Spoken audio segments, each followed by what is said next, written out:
Okay, so the aims of today's session, hopefully, are to demystify fossil finance, find out what it is, and dip our toes into what we can do with it as a tool. Hopefully, we can begin exploring some of the tools we can use to figure out who our fossil finance targets might be as well. Um, so just to start us off, a bit of context. If I was to break down to you the idea of fossil finance into its most basic definition, I tell you that I have already told you, that it's this really clever tool that I'm really excited about that can help us undermine fossil fuel companies and stop oil and gas expansion in very effective ways. And the way it can help us do this is by focusing on the financiers that make these fossil fuel projects and companies viable in the first place. So we're talking about the banks and the investors and the insurers and just all of the big global financiers who are literally pumping billions every single day into destroying our planet and communities and the land that we all live on.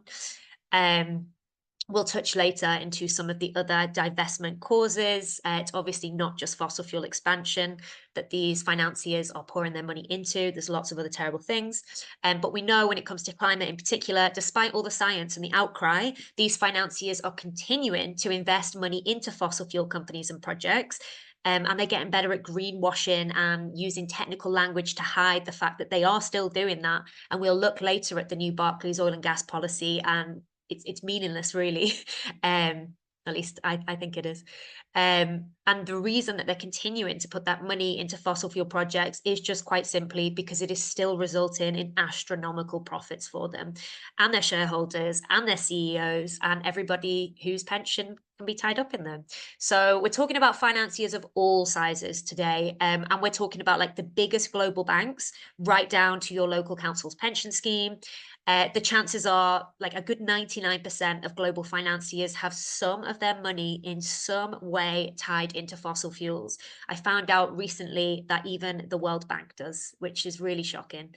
Um, but the reason that fossil finance is so exciting with us, so many of us, I know not all of us, being based in the UK, is our proximity to it. So, in particular, the City of London hosts about a third of all major financiers globally. That's just indescribably huge.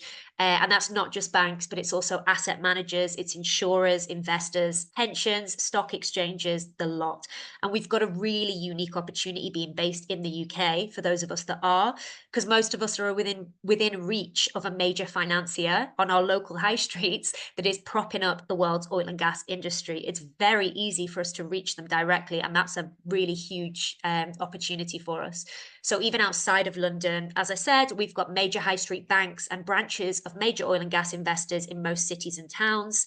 And we really are very well uniquely placed here in the UK to pressure global finance to pull out of oil and gas. The same can be said for some of the other financial hubs across Europe and the rest of the world, New York, Zurich, other places. Can I please have my first lovely slide? Thank you, Rakesh. This won't be news to most of you, but I'm going to recap it from the start.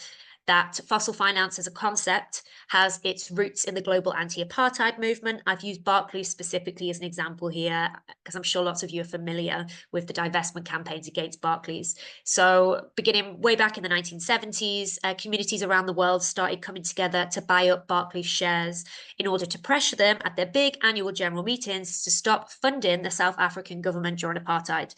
And this technique was successful. Barclays did eventually pull out of South Africa, or the South African government, but it did take 16 years. That was a long campaign, but they were successful.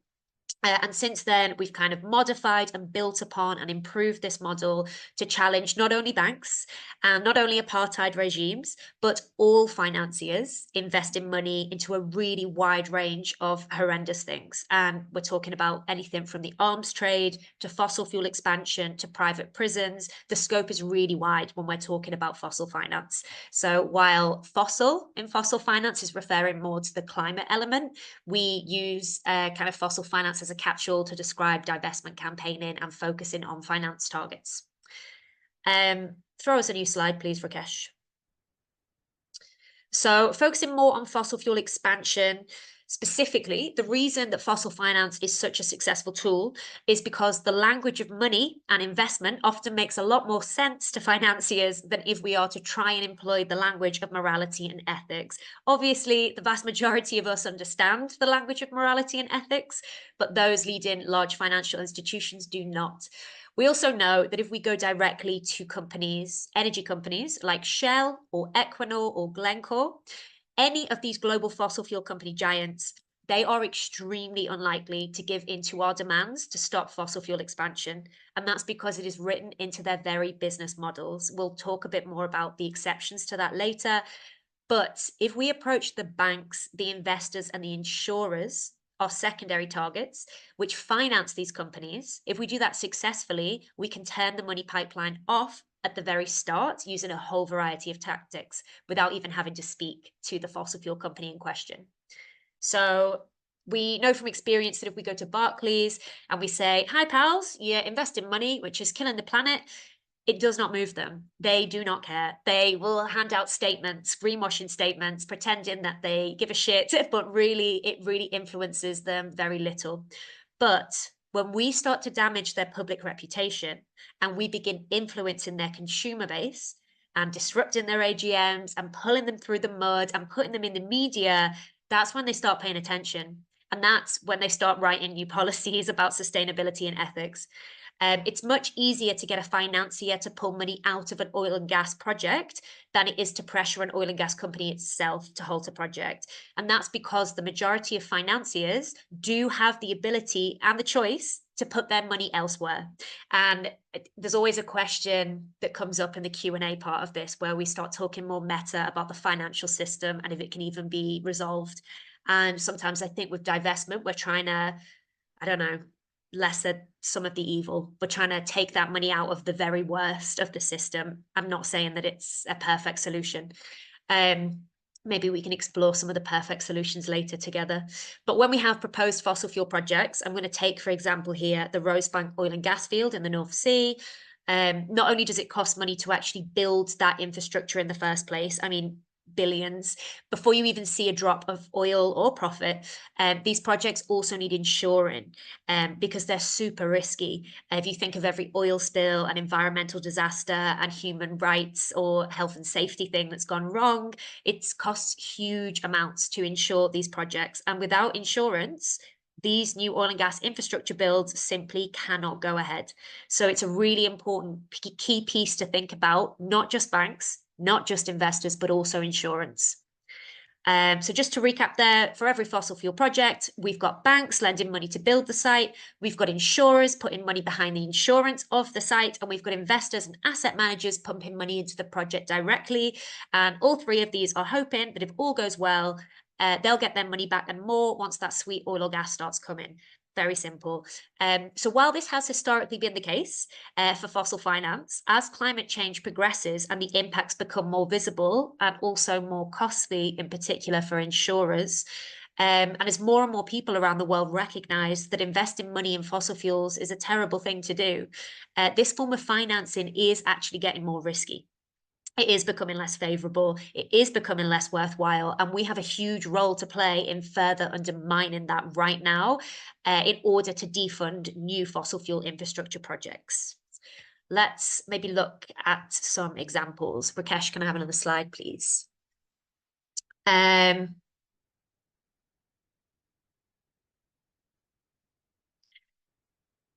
That was my slide for my previous bit of speech. Never mind, we move. Can I have the next one, please, Rakesh?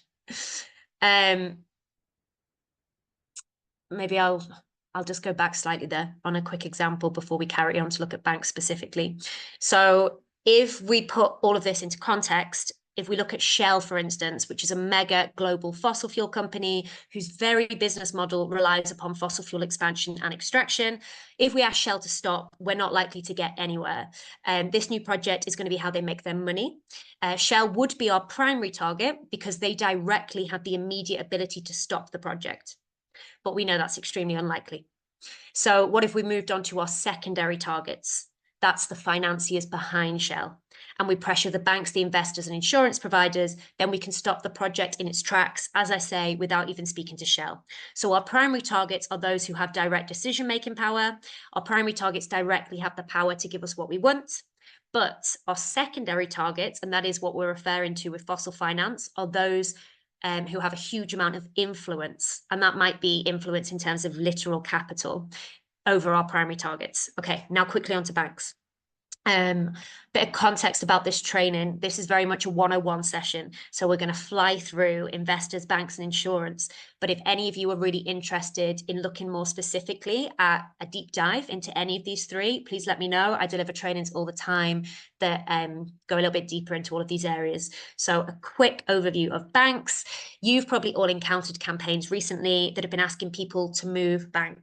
In particular, Palestinian campaigners have been urging Barclays customers to change bank due to the way that Barclays invests in Israeli arms manufacturing and surveillance technology. Different banks invest in slightly different ways and have slightly different policies regarding what they will and won't invest in. So not all banks are created equally. Banks are, however, public financial institutions, which all of us use to store our money in, and public is the key word there. With banks being public institutions, they are somewhat regulated by the UK's Financial Conduct Authority. I say somewhat, they still get away with huge amounts. But a really important definition here, if I could have the next slide, please, Rakesh, that I want you to all remember going forward. Someone asked a question earlier about how Barclays, for instance, can say, oh, we're not putting money into X, when it's very clear that they are. I'm going to explain a little bit how they get away with that. So important differentiation here for you all is between project finance and corporate level finance. We'll go into this more later as well, but please bear with me because this is really useful and really important. Project finance refers to when a bank gives money to an energy company to spend on a specific project. So, for example, Barclays might go to Glencore, an energy company, and say, here is 100 million for you to spend specifically on your new South African oil field. And that's what the money is kind of red taped for. It's ring fenced for that project. But corporate level finance refers to a bank lending money to an energy company to more or less spend on whatever they like. So it's not ring fenced to a specific project. It's for the entire company. So Barclays, in that case, will go to Glencore and say, here is 100 million for you to spend however you like. The difference here is that if Barclays give corporate level finance, then technically they can say that they haven't directly funded new oil and gas projects. And that brings me very quickly onto the new Barclays oil and gas policy, which I think is important to pick on. So I'm picking on Barclays because it's particularly relevant at the moment. It always is. It's one of Europe's worst banks. Well, one of the world's worst banks. But Barclays, a few months ago, I think it was Valentine's Day, came out with this shiny new oil and gas policy. You might have seen it. I recently delivered a training that really went into the specifics of this. If you're interested in that, you can request a recording of that from me. But to cover it quickly, prior to this announcement back on Valentine's Day, Barclays was way behind other UK banks in terms of climate targets. I mean, way off. And they were subject, quite rightfully, to huge amounts of climate campaigning and pressure and organising because of that. And I want to spell out a little bit here why this new announcement really isn't the win that Barclays and the media have painted it out to be. Amanda, that's no problem if you just ask me in the Q&A for a copy of that recording, and I'll make sure that's sent out to you all. So there is one single win in my mind here in the new Barclays policy, and that is that Barclays have finally agreed to rule out what is called pure play energy companies. So a pure play energy company is a company who only builds fossil fuel infrastructure.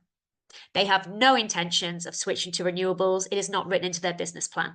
So, for example, Ithaca Energy, they are a really big player in the North Sea. They are a pure play energy company. So the new oil and gas policy that Barclays have released does exclude companies like Ithaca.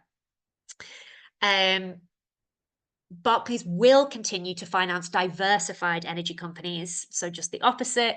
That's energy companies who build a mix of renewable and fossil fuel infrastructure. It doesn't matter if the renewable component is less than 1% of their entire portfolio, they still count as diversified.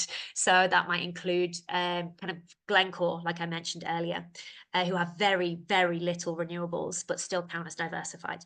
So Barclays have said that they will no longer specifically and directly fund fossil fuel projects. And that means that they're talking about project finance, which I just mentioned earlier. So if an energy company who builds both renewable and fossil fuel infrastructure asks for funds specifically to build a new oil pipeline, they won't receive this money. But this isn't really the win that it sounds like, because over the past few years, only 1% of Barclays' investments in energy companies have actually been through project finance anyway. So really, it's changed very little. It's changed 1% of their entire portfolio. Yeah, so this policy might really only affect 1% of their investments. So the other 99% is corporate level finance to diversified energy companies. And that will go ahead as usual, which is really nice for companies like Equinor. They are the co-owners of the Rosebank oil and gas field. They are Norwegian owned. And they are an energy company who build a combination of renewable and fossil fuel infrastructure. So they can still take out huge loans from Barclays to spend however they like, including on fossil fuel projects. The only constraint that Barclays have put in place is that to access this funding, these energy companies have to fill out quite a meaningless and non-imposable net zero commitment policy, which is completely non-legal.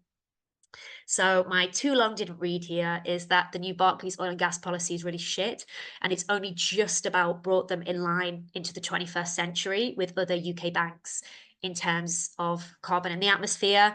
It isn't going to change much. Happy to send out the recording where I really go into the ins and outs, but I think this quote that Make My Money Matter came up with here is really indicative of this new policy. Barclays have said, essentially, we won't fund cigarettes, but we'll still fund tobacco companies. And that's in answer to a person's question at the beginning, how do Barclays get away with funding things and saying that they don't? That's how. It's very, very smart. There is a little bit more nuance involved in that I'm happy to go into at another time. But just for now, I'm going to quickly go on to insurance. So I will keep this very simple for you. If I can have another slide, please, Rakesh. When we talk about insurance in the UK and fossil fuel projects, the only name that you need to worry about is Lloyd's of London. Lloyd's of London, for those of you who don't know, are this incredible marketplace for insurance. They're kind of like Amazon for insurance providers. And it's a literal huge building in the middle of London. And within it sit all of the UK's major insurers. Every single one of them is there. They might have offices elsewhere in the UK, but their main offices will be inside Lloyd's of London. And it's where they all do business, become best friends, make sneaky little deals. It's yeah, not a great place. Might not be too surprising to know that Lloyd's of London was originally set up purely to insure the slave trade in the UK. And since then, it's continued to insure the demise of civilization, and it currently insures roughly about 40% of fossil fuel projects worldwide. Within Lloyd's of London, there are what we call 70 syndicates. So I describe Lloyd's of London as being a bit of an umbrella, and these 70 syndicates sit within them. And syndicates are just these cute little partnerships between big insurers who become best friends to super insure super bad things. And really luckily, I would love if any of you are interested in this to come along to a training where we do a deep dive into insurance. We've got one coming up. We have totally cracked the code when it comes to Lloyd's of London in terms of being able to push these 70 syndicates out of insuring bad projects. As I said, if you're interested, do come along to another training on that where we'll do a deep dive into that and how we've successfully gone about it. Some of you might be familiar with the East Africa crude oil pipeline. That project, the fossil finance strategy for that project has entirely relied on our insurance campaign against Lloyd's of London, and we've been incredibly successful at getting insurers to pull out. So that's a nice bit of news for you. And finally, I know that I'm very aware this is a bit of a whirlwind tour, but I'm going to go on to investors. If I can have another slide, please, Rakesh. So investors, different to banks in that they are private financial institutions and they're not regulated by the UK government. They can invest in whatever they like and however they like for the most part. And it's really attractive to rich people because investors can invest in supremely terrible things and really risky things that public banks would not touch and cannot touch. So I don't know, your venture capitalist, your super rich man is going to get a lot more profit from putting his money into investors rather than a high interest bank account. Investors is a really broad term and it covers a lot. So I will do a deep dive training into this as well another time. But for example, private pension pots, asset and wealth managers, the stock market, the bonds market, hedge funds, venture capital, these are all terms that are completely related to investment. Don't worry about this too much right now. The world of investors is horrible. But I am going to quickly talk through asset managers specifically. And that's because more recently there's been a really big campaign. I think someone mentioned in their introduction possibly being from the publishing and book world. This might be interesting for you. So if I could have my next slide, please, Rakesh. Baillie Gifford. I've not put a little picture of their logo up there, but Baillie Gifford is an example of an asset manager. So a private financial institution who manage wealth on behalf of very rich individuals and companies. So a rich person goes to Baillie Gifford with all of their millions and says, here's my money, I'll pay you to invest on my behalf and make me big profit. The world of asset managers is super sketchy. Most of their investments aren't publicly available, and it can be really hard to track down where that money goes, unlike public banks. That data is quite easy to get our hands on.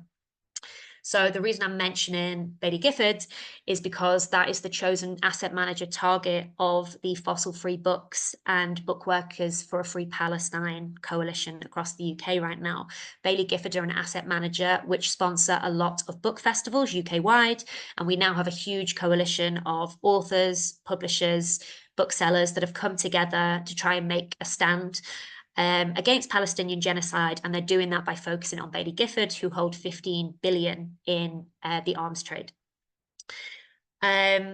So generally, asset managers are investing in whatever industries are going to be the most profitable at the time. That will always include fossil fuels, as well as other horrific industries, as mentioned, like the arms trade, border and surveillance technology, private prisons, detention centers, deportation flights. And the 10 biggest global asset managers have a total of $2 trillion invested around the world. Like, the game of asset managing is no joke. And these names here, Vanguard, BlackRock, as well as Baillie Gifford, they're like the big names that sit in the top 10.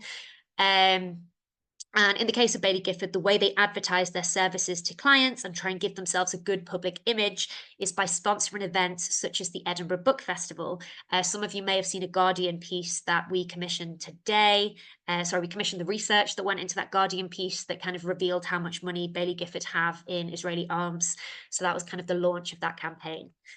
I'm going to quickly move on from asset managers. Happy to do a deep dive into that at another point. Can I have a new slide, please, Rakesh? So in terms of how we actually reach our secondary finance targets, I realize I've talked quite a lot about who they are, how they operate, but not really how we reach them. So there's a huge range of tactics that we can and do employ when we're trying to reach secondary finance targets. So here I've included reputational damage and customer perception. They hate that. They hate when their consumer base turns against them, when there's bad media about them. I've written framing here, so really trying to change the narrative. I think that campaigners over the last decade, for instance, have really managed to change the framing of Barclays as a bad bank. AGM disruption, just last week, there was the Barclays AGM disruption, the Standard Chartered AGM disruption. This week, there will be Lloyd's AGM. It's a really good opportunity to get in person with the CEOs and the boards of these financial institutions, disrupt their AGMs, stop them from happening, ask them very difficult questions. Pressuring a named target. I'm going to talk a little bit more into this one. I sometimes get told that this is a version of bullying, and I really disagree. Pressuring a named target. What I mean by this is when we say Barclays are bad, who are we referring to? Barclays is a company that hires thousands of staff across the UK and across the world. So when we say Barclays are bad for XYZ reason, what is it that we're actually wanting? Maybe it's that they exclude all arms companies from their investments. And if that's the case, name the person specifically who has the power to give you what you want within Barclays. I think it's been one of my best learnings over the last few years that when we name an entire financial institution, we kind of let them off the hook.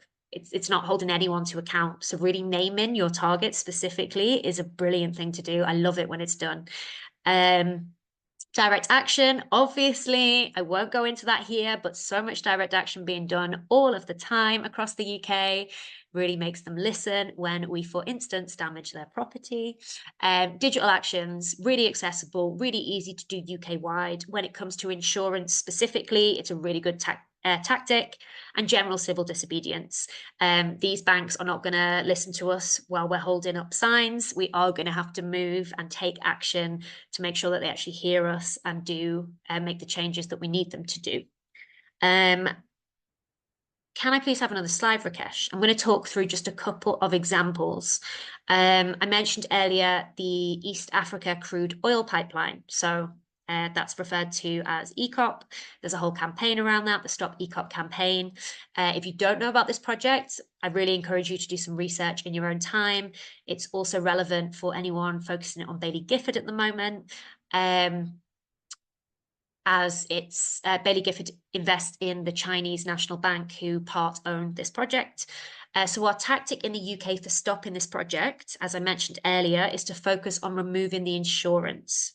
Luckily for us, the insurance for this project is coming out of our friends at Lloyd's of London. So our aim is to pressure every single insurer within Lloyd's of London to agree not to insure this project. And we're doing that pretty well. So far, we've pressured 28 major UK insurers into not funding this project, and that has led to really significant delays in this project. So we still have further to go, but we've done really well delaying it so far. And if you click forward a few, Rakesh, you'll see my very silly graphics come up that illustrate. There we go. If we cut off Lloyd's of London, we cut off the insurance, we delay the project, and hopefully eventually mean it doesn't go ahead. Another example for you here is the Stop Rosebank campaign. If I could have a new slide, please, Rakesh. Same thing, the Stop Rosebank, this is quite a simplified slide, actually. Rosebank has two energy companies that own it.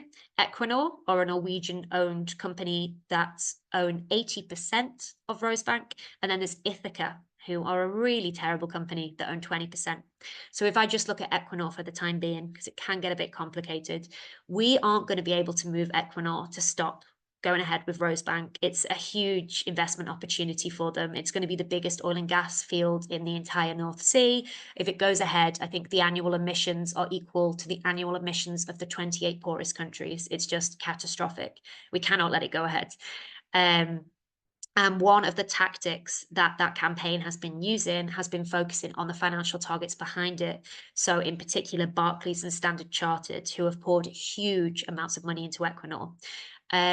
We don't know for sure yet who's going to be insuring Rosebank, but we've got a pretty good guess that it might be Lloyd's of London. So once that's announced, we'll kind of start up that campaign as well.